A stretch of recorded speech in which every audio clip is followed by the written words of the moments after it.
tipo kong negosyo. Ang tipo kong negosyo. Mahahanap mo rin ang iyong perfect match, ang negosyong magsisilbing inspirasyon sa iyo at makapagpapaunlad ng iyong kabuhayan. Hindi lang door number 1, number 2 at number 3 ang magbubukas para sa iyo dahil samut-saring business ang matutuklasan sa Ang Tipo Kong Negosyo. Kung saan ka pa naghahanap ng business opportunity, sa akin lang, may opportunity ka na. Pwede ba kitang abutin? Ikaw kasi ang pangarap ko. Sa'yo na yung SSS, GSIS, pati na ang PhilHealth ko. Basta, akin lang ang pag-ibig mo Ang budget ko sa'yo ay limited. Limited edition. Ang tipo kong negosyo.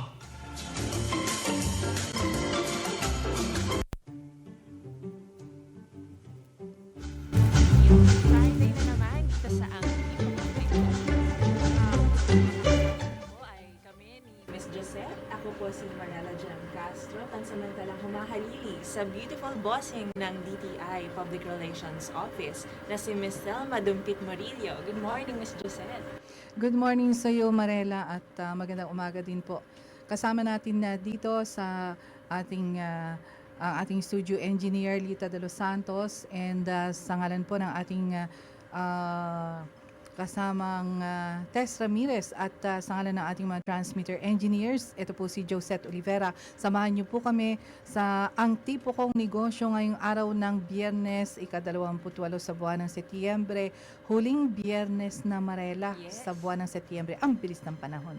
Kaya nga naman bilang finale sa aming market theme ngayong September, tinodo na namin ang pag-feature ng bazaars. Ngayon makakapiling natin sa ating programa ang Celebrity Bazaar with Miss Tintin Bersola, Bazarista Tips na isa-share sa atin ni Miss Sandy Alan Beltran, at mga tampok na night food bazaars ngayon na talagang kinahihiligan ng mga foodie. Paano ba yan, Miss Josette? Dakilang substitute na naman tayo. Oo. Wala tayong magawa doon. Mahilig po ba kayo sa bazaars? Minsan wala akong time eh. Pero wala ano, akong time sa parang ganon. Nakapunta na ba kayo sa mga bazaar? Oo, nakapunta naman Pero ako. fun, diba? Kasi Oo. iba-iba. May may damit, lahat-lahat na. Tapos ito, bago to, yung Celebrity Bazaar ni Miss Tintin. Okay.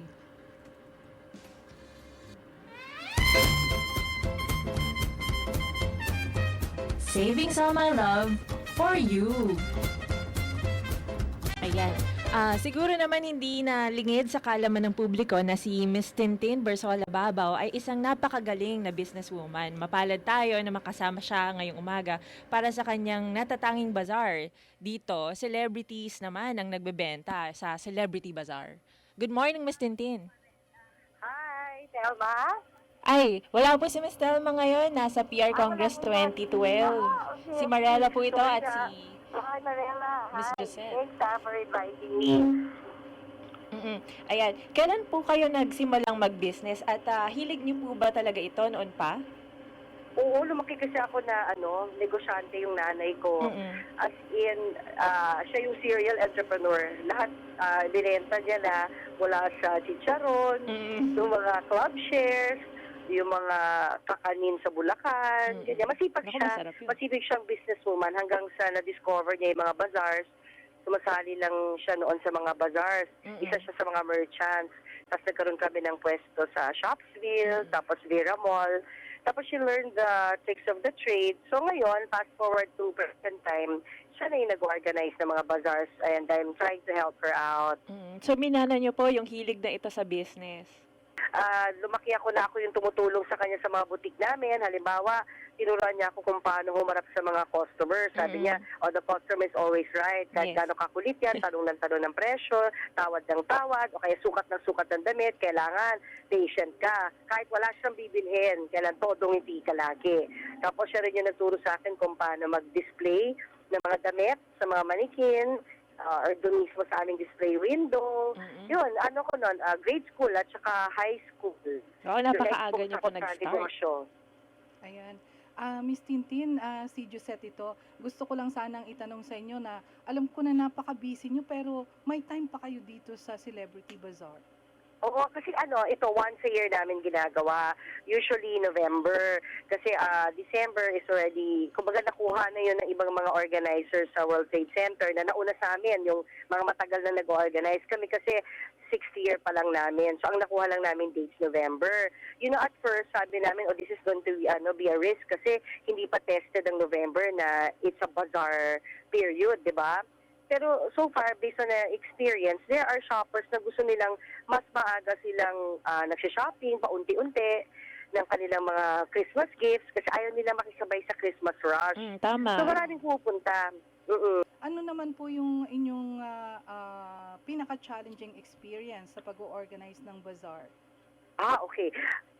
Meron kasi iba-ibang phase yung pagbabazar. So pag first timer ka, ang una mo dapat makuha, syempre, ay yung mga bookers mo o yung merchants. So, pero yun kung makakuha ka ng magandang venue kasi very crucial ang venue.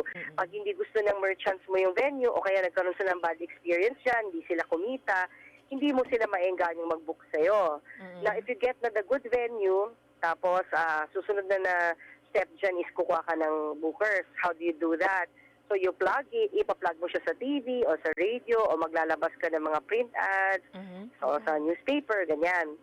And then pag nag-book ka na ng merchant, syempre careful ka rin na wag masyado yung pare-pareho yung item kasi they will compete with each other. Ayaw din nila yon. Dami pala So there has to be a variety. Now, ang challenge yan, based on my experience, let's say may mga bookers, tapos although napakaganda na items sila, pero sa bazaar, hindi nila masyado na-display na maganda, o hindi maganda yung pagkakaayos nila ng booth nila. Siyempre, if you have like 200 stalls there, yung shopper, hindi mo makuha attention kung hindi maganda yung booth mo. Encourage mo sila, nagandahan yung kanilang yung booth nila, aside from yung binibenta nila, na dapat click din sa mga tao, sa mga shoppers in terms of prices and variety. Based on your experience, naka-encounter na ba kayo nitong mga black propaganda? Dahil public figure kayo. Parang heavy a term. Ganun hindi naman black propaganda, pero hindi maiiwasan na yung mga bookers namin mismo yung nagsasabi sa amin na may ibang organizer, sisiraan kami, sabihin small time lang yan, ganyan. Kasi nga, baguhan lang kami compared to them. And that is their tactic in order to lure our merchants to, instead of booking with us, sa kanila pupunta. At parating sa amin yun, kasi mga loyal naming merchants, sinasabi sa amin yun. So, hindi lang namin dinidibit, hindi lang namin kino-confront, kasi we take it as the trade, diba? Oo. Ano naman, Miss Tintin, ang... naputol. Naputol na siya. Ito nga yung sinasabi niya, dito sa mga bazaar shoppers. Mother-daughter tandem pala itong concept ng Oo. Celebrity At Bazaar. namana pala niya sa kanyang very supportive mother na si Ching Bersola. Ayun. Kung alam nyo bang magkatabi yung stall ay posibleng celebrity, mas may engganyo kayong mag-participate as a seller sa bazaar. Ay, syempre, oo. Ganun naman Pwede talaga. ba mag-request? Pwedeng katabi ko si Derek Ramsey. Okay, nagbabalik po si Miss Tintin Bersola. Mariela? Hello, yes, Miss Tintin. Yeah, Mariela. Yeah, hi. Can And you- hi again sa mga nakikinig sa Antipong Yes, Negosyo. welcome back. Tensya na kasi nasa cellphone kaya napuputol. Ayan, so where were we? So, nasa na yung ating usapan? Yun po, sino po ba ang patuloy niyong natutulungan sa Celebrity Bazaar? Meron ba kayong mga paboritong charities? Yes, I think kaya unique din tong Celebrity and Charity Bazaar na ito kasi I've cultivated friendships through the years with celebrities. So ang ginagawa ko sa kanila is I ask for their help in terms hingi ako ng mga pre-loved items nila, yung mga talagang gamit nila. And then, binibenta namin yung sa celebrity booth. Tapos yung iba na talagang, let's say, mga branded na items na nating merong worth, ino-auction namin during the bazaar. So, for the fans of these celebrities, malaking bagay yun kasi parang they get to buy a piece of their idol, di ba? Yes, Of their movie idols. And then, yung iba talagang super bait. Like, bibigyan ko sila ng booth sa bazaar ko. Like sila Nikki Valdez, Gladys Reyes, Donita Rose. Last year, nandun yung tatlong beauty queens, si Miriam Kiambao, Venus Ra, Lara Kigaman. So, sila mismo yung nagsisell sa kanilang mga booth. Nakakatuwa, no matter how busy they are. Nandun sila and enjoy sila magbenta ng kanilang mga gowns, mga bags, mga shoes. And then yung mga pinagbentahan ng kanilang mga items, nagdo-donate sila a part of it sa charity. And ito yung World Vision, Shepherd of the Hills Orphanage, Caritas. Yan yung ilan lamang sa pinagbibigyan namin ng mga mga proceeds ng sales. So nakakatuwa kasi parang tulong-tulong yung mga artista, tapos yung kami na organizer at saka yung shoppers na rin in helping raise funds for several charities. Finally, Miss Tintin, ano ang mga tips ninyo para sa ating mga bazaar shoppers, no? Well, At saka- finally na agad, ang ikli naman na ating usapan.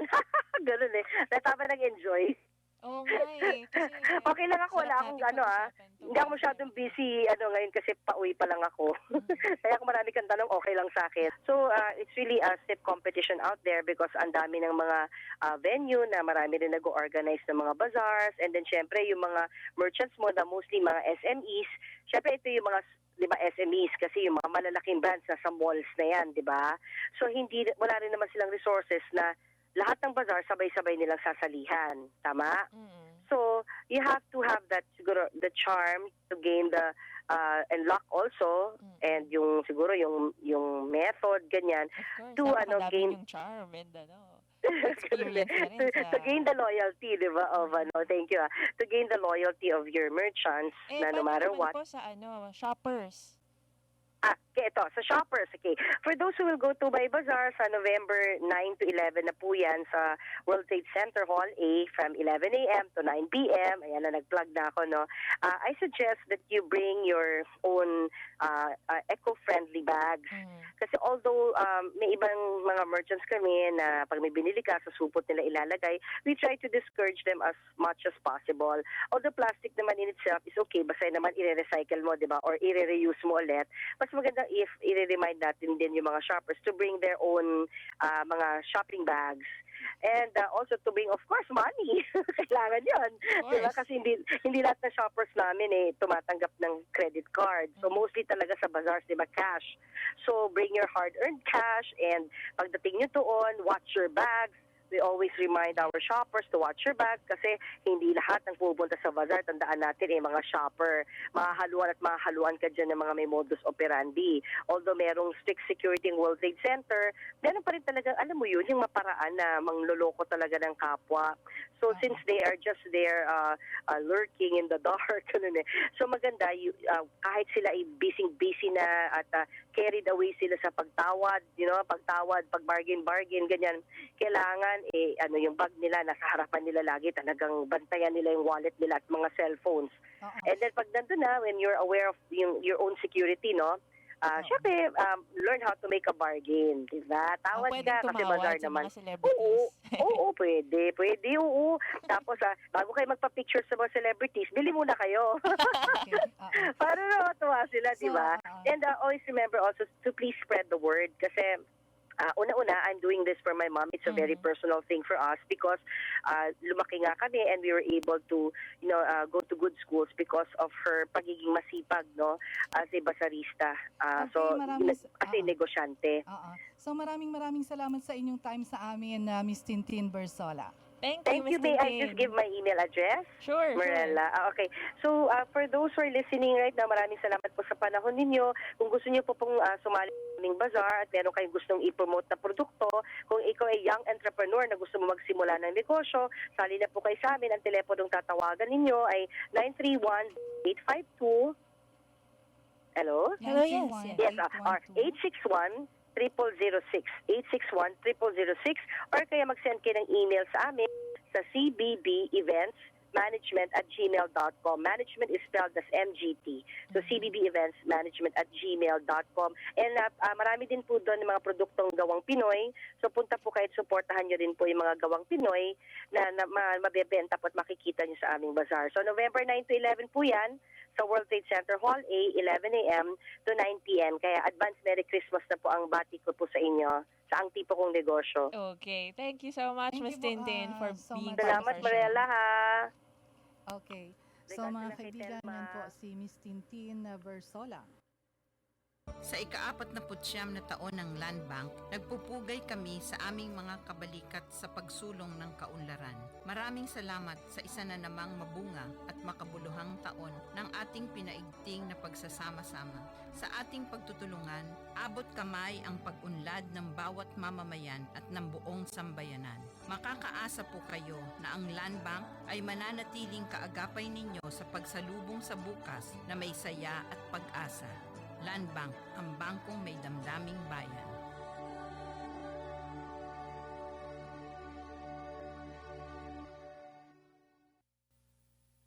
Ang tipo kong negosyo. Ayan, tuloy-tuloy na po tayo, Miss Josette. Sayang, sobrang sarap kausap ni Miss Tintin Bersola, kaso medyo Yes, nauubusan na tayo ng Mm-mm, oras para sa mm-mm. ibang mga guests natin. Ang susunod po nating kakausapin ay si Miss Sandy Beltran. First time mo?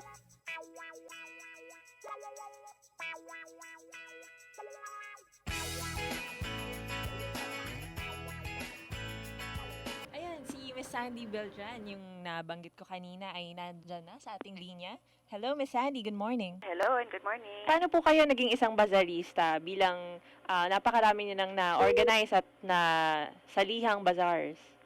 Matagal na po ako nag-umpisa. Galing po yan sa pagdadala ng mga damit dito sa Manila. Galing po ng Baguio kasi madalas po ako pumupunta doon. Tapos yung mga kaibigan ko, lagi nilang hinihingi na, Sandy, imbis na lettuce o strawberry, ano na lang, damit na lang. Tapos little by little, nag-umpisa po siya ganon.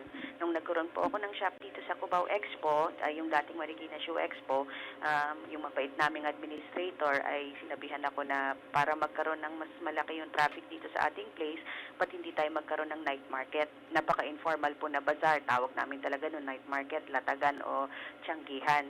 Maliit lang, we charge like siguro mga 100, 200 pesos para lang makabenta ang tao.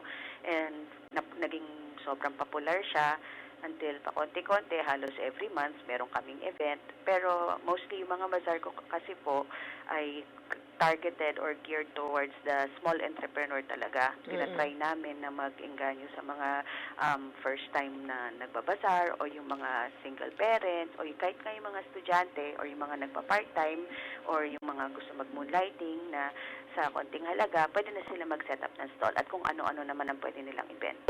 Hindi kami sarado sa mga branded items or things like that. Anong mas na-enjoy nyo? Or alin ang mas mahirap? Ang pag-organize or pagsali sa bazaar? Mas malimit pong mahirap ang pag-organize pero mas masarap naman po. Ang pagsasali naman po kasi sa bazaar, ang iyong problema lang ay yung ibebenta mismo, ang pagod mo na ikaw lang o isang kasama ang kasama para magbenta, whether dry goods po or food.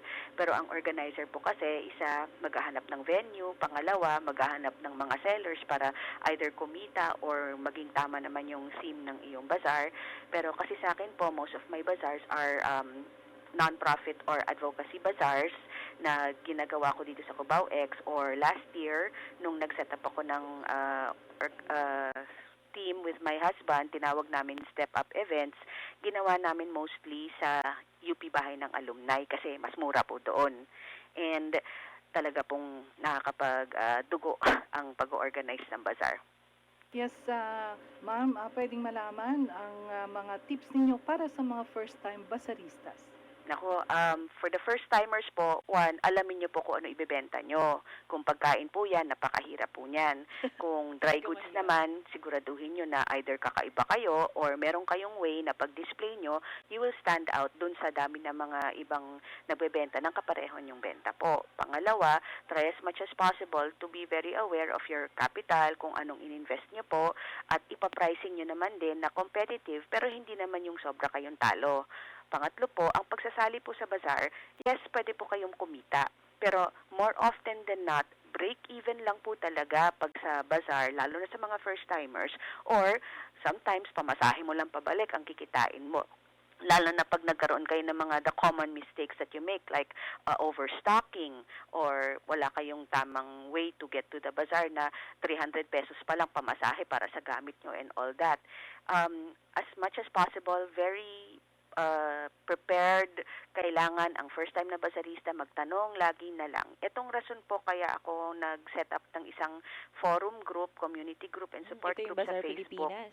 Opo, yung Bazaar Pilipinas. Kasi ang dami talagang lumalapit sa akin, Ate Sandy, paano ba to? Paano ba yan? Iinisip ko, Kayo sa na isang lugar guru mo of na lang kaya bazaars. ilagay. Opo.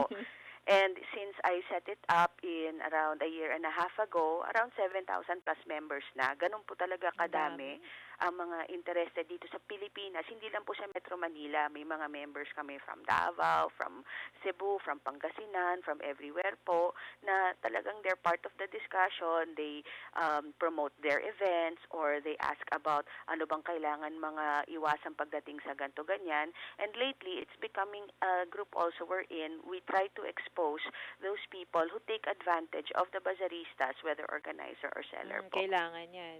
Kailangan po kasi marami po talagang mga nagsascam ngayon at nagpipresenta na ako po ay may bazaar, dito po yan, kailangan nyo po magbayad ng ganito. Marami na po ako nakilala sa Bazaar Pilipinas na, ay ate, sumali po ako dyan, nag-deposit na po ako, saan po siya mahanap? Kasi tuloy ba yung bazaar na yan? Tapos sinasabi ko naman, one of the first things para alamin nyo na tunay yung bazaar na yan ay kausapin nyo muna or tawagan nyo talaga ang pinaka-venue. Katulad ng isang dating member, nagpresenta siya na meron siyang bazaar sa Tiendesitas po. At ang dami na nagko-complain kasi hindi na siya nagpapakita. So ako mismo, tumawag na ako sa Tiendesitas. Tinanong ko, ma'am, meron po bang mga bazaar dyan na ganito ang pangalan niya at ang date ay ganito? Tapos nung sinabi sa akin, ma'am, ganito naman. Yung lugar na po yan, inaayos. Sa November pa po ang bukas niyan.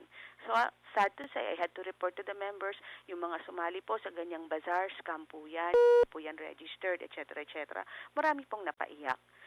Kung tutuusin, napakadali po talagang mang-engganyo, lalo na pagka first-time bazarista. Kasi you're thinking na just because you have something to sell, kikita ka kaagad. Totoo yun, pero kailangan talagang maging very, very prepared.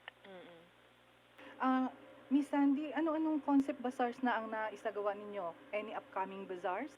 Meron po, ang kaisa-isa kong ino-organize this year ay tawag ay Hope for the Holidays, Hope or Pag-asa dito sa Pasko, dito po sa Cubao Expo. Kasi burn Correct. Pero iumpisa ko po siya sa November para bigyan ko naman ng kahit na 2 buwan ng pagpe-prepare nga kasi nga kailangan nga mag-prepare for a bazaar. It's going to be in November 16, 17, November 30, and December 1, and every Friday, Saturday of December then until the 21st and the 22nd. Nag-plug na ako. And it's an advocacy bazaar po siya. Sa bawat 3 or 4 na makukuha ko na paid vendor, makaka-invite po ako ng mga foundations and groups tulad ng Tahanang Walang Hagdan, Alay Kapwa, PETA, POS. Hindi ko sila pwedeng bigyan ng pera kasi puro ako. Ako isang organizer lang. Pero I can give these people a chance to sell their projects kasi marami po sa kanila tulad ng Tahanang Walang Hagdan. Gumagawa po sila ng mga bags out of laminated paper, yung mga recycled or upcycled na. Marami po silang benta kaso lang doon lang sila sa offices nila nagbebenta. And as far as I'm concerned, why not give them a space sa bazaar na talagang dinadayo naman para, hindi lang yung mga sellers ang magiging who will take advantage of or profit from it. Kaya nga pag-asa, bigyan natin sila ng way to make money din. Spread the good karma around kasi it's December. Huli na po, dahil medyo No problem. po tayo sa oras. Ano po ang dapat laman or dapat dala ng isang bazarista sa kanyang bazarista kit? Meron talaga akong listahan dyan. I'll try to make it short.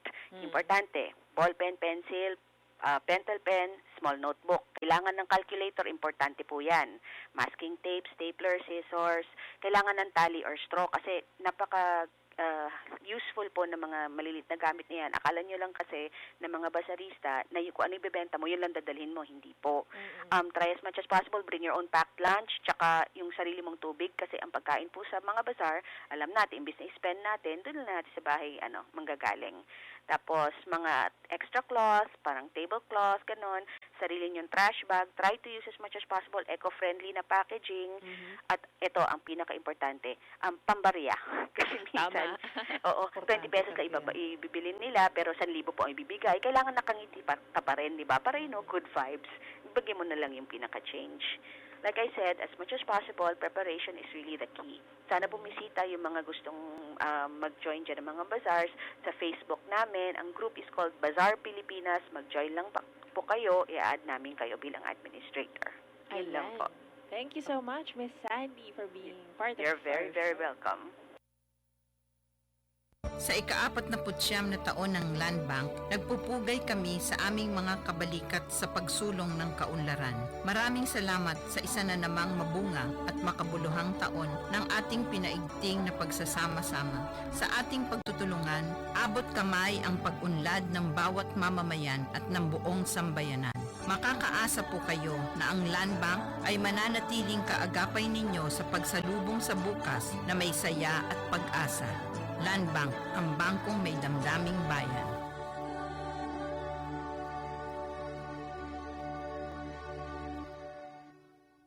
So mga kaibigan, tuloy-tuloy po tayo dito pa rin sa ating Ang Tipo Kong Negosyo. Yes, para sa mga nagbabalak, jumoin sa bazaar, ayan, napakinggan nyo na ang tips at ang mga dapat dalin sa bazaar.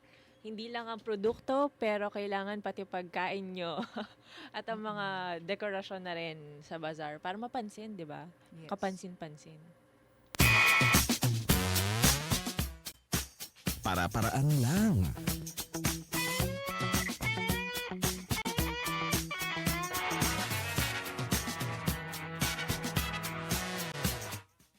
Doon sa mga interesado na mag-bazaar, inyo pong napakinggan earlier, si Tintin Bersola Babaw na may-ari ng CBB Events and Organizing. At syempre, marami din tayong natutuhan na tip mula po kay Sandy Beltran, isa pong bazaar organizer. Yes. Habang kinokontak lang natin ang ating next speaker, papromote ko lang na sa October ay magkakaroon ng Consumer Welfare Month. So, para po yan sa mga consumers, heads up, meron po tayong Diskwento Caravan na October 1 to 2. At sa October 3 naman po ay lecture series ng tungkol sa financial literacy and credit cards, pati na rin air passenger bill of rights, mga kaibigan. Importante kasi sa ating mga sa ating mga kababayan, yung mga mamimili minsan kasi hindi natin alam hindi na natin nagagamit yung ating karapatan bilang isang mamimili, lalo na kung medyo dapat palitan natin yung ating nabili at hindi natin kasi napansin na merong diferensya. So, ayan ang Correct. isa sa mga tatalakayin sa mga aktibidad na gagawin. Siyempre, pangungunahan niya ng Department of Trade and Industry.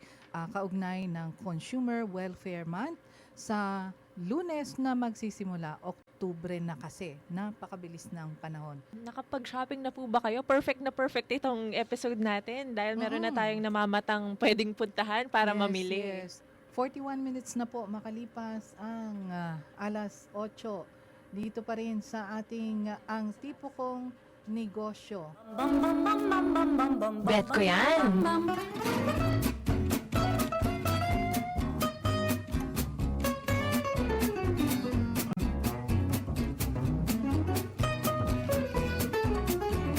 Ayan, nasa linya na po natin ang ating susunod na speaker, si Assistant Secretary Romulo Manlapig from the Foreign Trade Service Corp. Good morning, ASEC. Yeah, I'm here.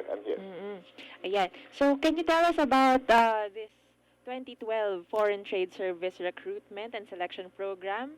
Yeah, una siguro kailangan paliwanag ko kung ano yung FTSC, yung Yes, go Foreign ahead. Trade Service Corps at saka yung role nito sa DTI, no?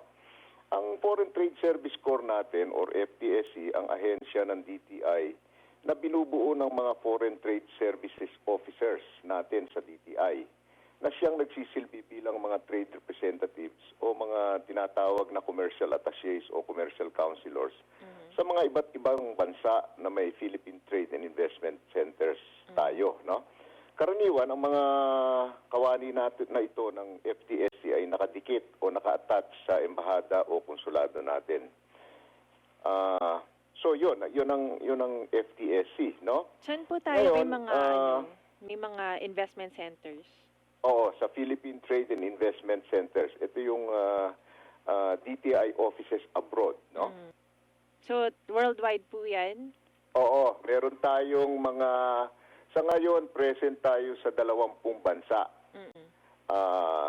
na meron tayong mga opisina, no? Asek, gusto kong itanong sa inyo, ano po yung mga ginagawa ng isang trade representative o commercial attaché? Okay, ang masasabi natin na ang mga FT officers natin ay ang ating frontline sa mga iba't ibang bansa na mayroon tayong malaking interes ukol sa export, sa investment o pamumuhunan at sa mga representasyon at negosasyon tungkol sa kalakalan. Sa kanila rin nanggagaling ang mga mahahalagang mga impormasyong komersyal na siyang nagiging batayan ng ating mga pagpaplano o pag-strategize ukol sa trade and investment promotions natin, pati na ang paghahanda sa mga usapin at negosasyong pangkalakalan. Bilang mga frontline officers, itong ating mga FTSE officers, sila po ay nakikipag-ugnay at nakikipag-usap sa mga kumpanya at mga negosyanteng may interes na mag-angkat mula sa atin, no? O mag-invest sa Pilipinas. Sila ang dumidiskarte kung paano hihikayatin ang ating mga targeted foreign investors, kung paano ilalatag ang ating value proposition, no? Sabi nga nung dati nating kalihim na si Secretary Mar Rojas, maaaring may 10 dahilan o balakid para hindi matuloy ang isang investment. Ang hinahanap natin na trabaho yan ng ating mga commercial attachés at commercial counselors ay hanapin ang isa o dalawa mga dahilan para matuloy ang investment. So ganyan ang mga uri ng paghahanda at pakipag-ugnay na inaasikaso ng ating mga commercial attachés. Okay. So, ano po ang mga karaniwang balakid na kinakaharap ng mga commercial attachés or trade representatives? Maraming mga areas yan, ano? Halimbawa, meron tayong mga problema sa supply chain na tinatawag. So, kailangan hanapan ng mga solusyon yan, no? Kung halimbawa, isipin mo, electronics industry, no? So kung titingnan mo yung supply chain yan, may mga butas-butas yan, no? So yung ganong klaseng pagsusuri kailangan gawin natin at hahanapin natin kung paano natin malulutasan yung mga butas doon sa supply chain. Isa na yan, ano? Pangalawa, yung kung saan ilulugar yung investment, ano? Kasi kailangan malapit yan sa market niya, kung saan niya dadaling, kung anong port. Kailangan may mga access yan, ano? Pangatlo, yung pakikipag-ugnay sa mga departamento ng gobyerno na siyang tumutulong at kumakalinga dito sa ating mga foreign investors, no?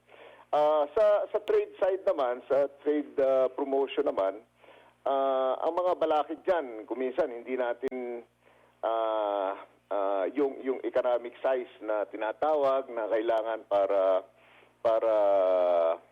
maging meaningful yung ating exports. Kuminsan meron tayong kakulangan diyan, ano. So yun ang mga kailangang lutasin pa natin. Sir, ano pa ang mga requirements para sa pagsali dito sa selection Sa na ito? FTSC. Oo nga eh. Alam mo sa ngayon, meron tayong 30 foreign trade service officers, no? Karamihan nagsisilbi sa abroad. Tatatlo lamang kami dito sa Manila ngayon na apat kaming narito ngayon. Ngayon, dahil nagpapalit din at nadadagdagan ang ating mga markets, no, na gusto nating mag-engage, kapag kailangan, nagre-recruit ang FTSC. Sa kasalukuyan, sa taon na to, mangangailangan kami ng 4 pang bagong officers at 4 pa pagdating ng 2013. Naku, 4 lang. At 4 para sa this walo. year and another 4 for next year. Every year po ba talaga? Taon-taon ang aming recruitment. Siguro pag umabot na kami sa mga 38 officers, okay na kami for the medium term.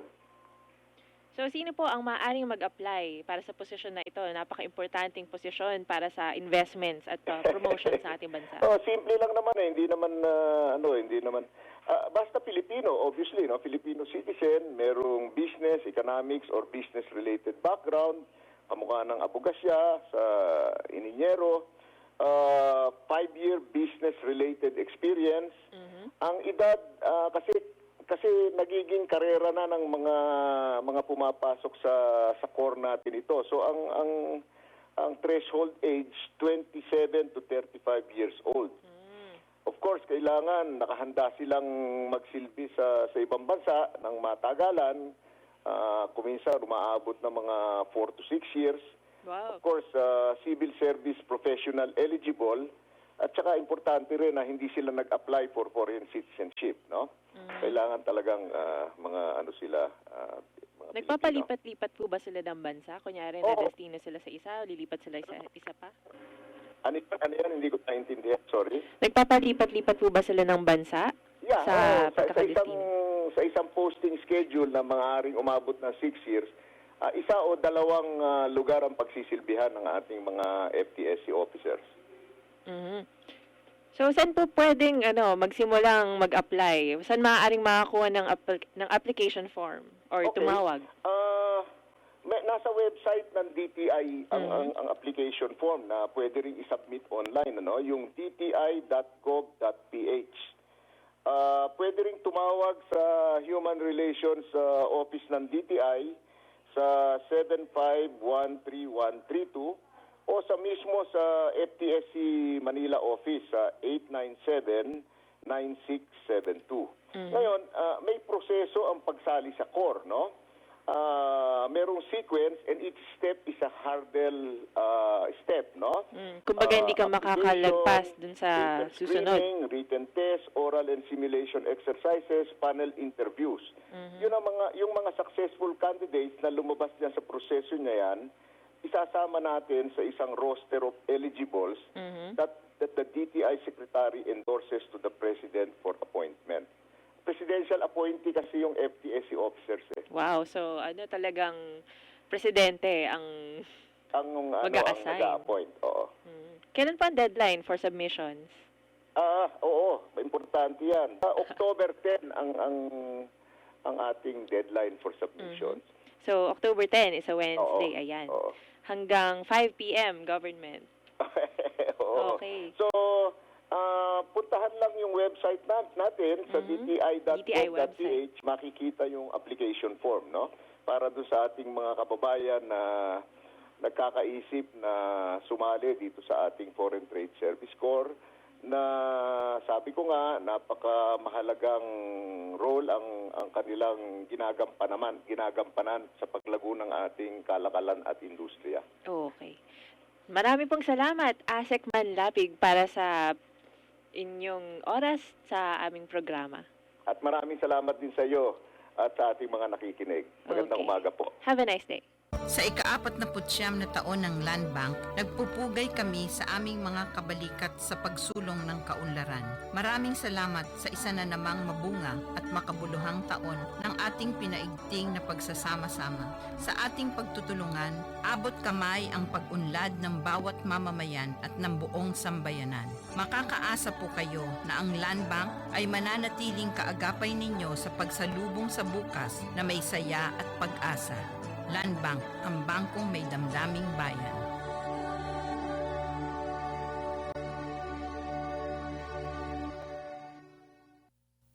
Meron na po tayong 53 minutes after 8 o'clock. Dito pa rin po sa Ang Tipo Kong Negosyo. At sa pagkakataong ito ay bibigyan naman natin yung isa nating guest, no? Pakilala mo, Marela? Yes, ang ating susunod na guest ay si Miss Liz Jose. Siya ang business owner ng Bancheto. Siyempre, kilalang-kilala yan, ano? Parang kailan lang nandun ako sa last night of the original Bancheto. As in, talagang last minute. Buti na nakahabol ako. Hello? Yes. Ano po ba ang ibig sabihin ng Bancheto? Okay, Banchetto is an Italian word. Okay? What does it mean? It means a feast or fiesta. Saan po ang branches ng Bancheto? At the moment, we have 3 locations. We just gave up kasi yung isa. Every Tuesday night, nasa Shopwise Libis. Pag Wednesday, Thursday, and Friday, nasa Forum Robinson's, Pioneer Corner, EDSA. And then every Friday and Saturday, Ngayon Friday pa lang, pero starting October, Friday and Saturday na sa Araneta Center. Family business nyo ba po ito? Paano kayo nagtulungan sa business? Yes, it is a family business. Paano po Hello? kayo nagtulungan sa pagtaguyod ng business na ito as a family? Meron ba kayong delegation, work distribution? Most of the kami talagang mag-asawa ang nag-handle nito. Anong tawag dito? My husband is the one who handles the operations. Kasi nagsiset up kami ng tents dyan eh. Well, I am more responsible for the marketing. Ako yung ng mga vendors. I handle them naman. Ano bang strategy nyo sa pag-expand ng inyong business? Dahil dumadami na po ang branches, ano? From the Ortigas Emerald. to the dun sa Meralco Avenue, tapos may Forum, and then there's Libis and Araneta.